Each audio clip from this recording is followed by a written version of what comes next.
ہوتی ہیں. یہ جو لغت ہے 81 صفحے کی، جیسا کہ آپ کو بتایا انہوں نے کہ 2 کالم میں ہیں. ہر ایک صفحے کی جو سطر ہے وہ میکزیمم 20 الفاظ کی ہے. 20 دنی 40 الفاظ میکزیمم. تو اب اس کے اندر 3000 الفاظ پر مشتمل تقریباً پلس ہوں گے، وہ 3000 الفاظ سے مشتمل یہ لغت ہے. اچھا، اس لغت کی جو اہمیت اور افادیت اور یوں بھی بڑھ جاتی ہے، جس کا ذکر ہم نہیں کر پا رہے ہیں. وجہ اس کی یہ ہے کہ یہ جو کراچی ہے یہ منی پاکستان ہے. اور جب اگر ہم یہ آج کی بات کریں اور یہ کہیں کہ صاحب اردو جو ہے مستند کہاں کی مانی جائے گی، تو بہت معذرت چاہتا ہوں، ہندوستان کی اردو مستند نہیں مانی جائے گی، کیونکہ وہ دیوناگری اسکرپٹ ہے. وہ ویسے بھی نہیں، اب تو لاہور کراچی کی اور سب سے زیادہ کراچی کی مستند اردو مانی جائے گی. وجہ اس کی کیا ہے؟ وہ یہ ہے کہ یہاں پر ہر خطے کا آدمی رہ رہا ہے اور سب مل جل کر، جو 3 نسلوں سے پنجابی رہ رہا ہے اس کی اولادیں پنجابی بھول چکی ہیں. جو مطلب پختون رہ رہا ہے وہ یعنی بھول چکے ہیں وہ سارے معاملات. تو ایک نئی طرز معاشرت اگر دیکھنی ہے تو اورنگی ٹاؤن اور یہ جو قصبہ کالونی کے موڑ ہیں وہاں آپ دیکھیں گے کہ کون سی زبان بولی جا رہی ہے. گرین ٹاؤن چلے جائیے، وہاں ہر لوگ آباد ہیں، سارے لوگ آباد. تو یہ جو آپ کا فرمانا ہے کہ وقت کے ساتھ ساتھ جو ہے چیزیں، اور زندہ زبان وہی ہوتی ہے جو غالب نے فرمایا، کاٹ کر پھینکیے ناخن تو بانداز ہلال. کاٹ کر، قصیدے کا شعر ہے اس کا، یہ کاٹ کر پھینکیے ناخن تو بانداز ہلال، قوت نامیہ اس کو بھی نہ چھوڑے بیکار.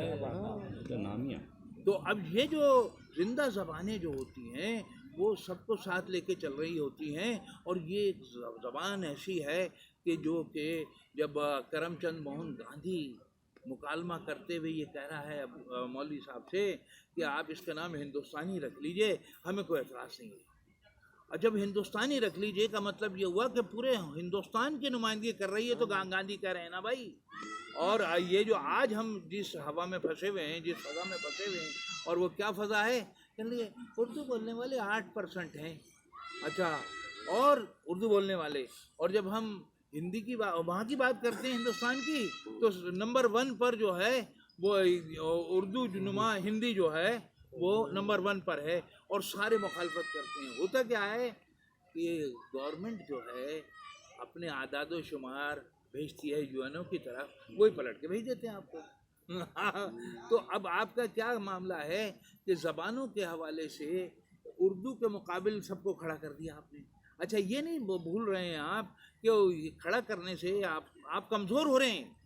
1866 کے اندر اگر بلوچستان کی سرکاری زبان اردو نہ ہوتی تو بلوچستان آج اور بھی زیادہ پسماندہ ہوتا.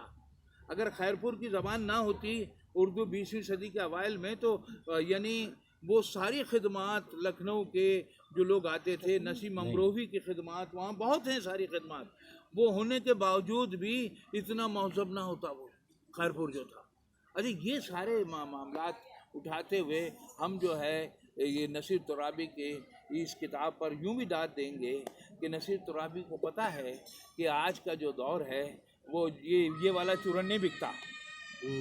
اچھا، جو لوگ چورن بیچ رہے ہیں وہ قوم کے دشمن بھی ہیں اور وہ ڈارک ایجز کے لوگ ہیں. تو اب یہ نکلنے کے یہی راستے ہیں کہ آپ اگر نصیر ترابی جیسے کام کریں گے تو یقیناً قوم، ملک اور یہ سب اسی راستے سے نکلیں گے، اور یہیں سے ایک اتحاد کی ایک نوعیت پیدا ہوگی.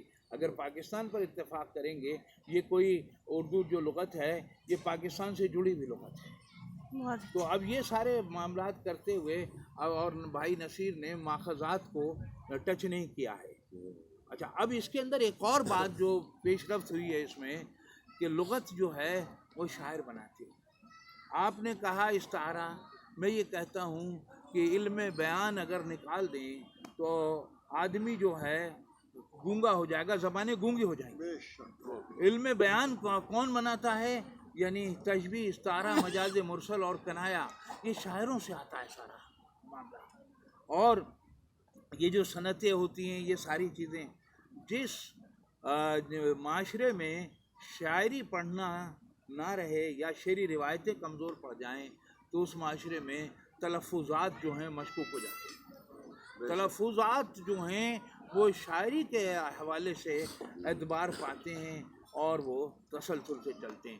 تو ان گزارشات کے ساتھ میں ایک بار پھر جو ہے اپنے بھائی نصیر کو مبارکباد دیتا ہوں اور کہتا ہوں کہ بھائی یہ 26 تاریخ کو انہوں نے اعلان کر دیا ہے کہ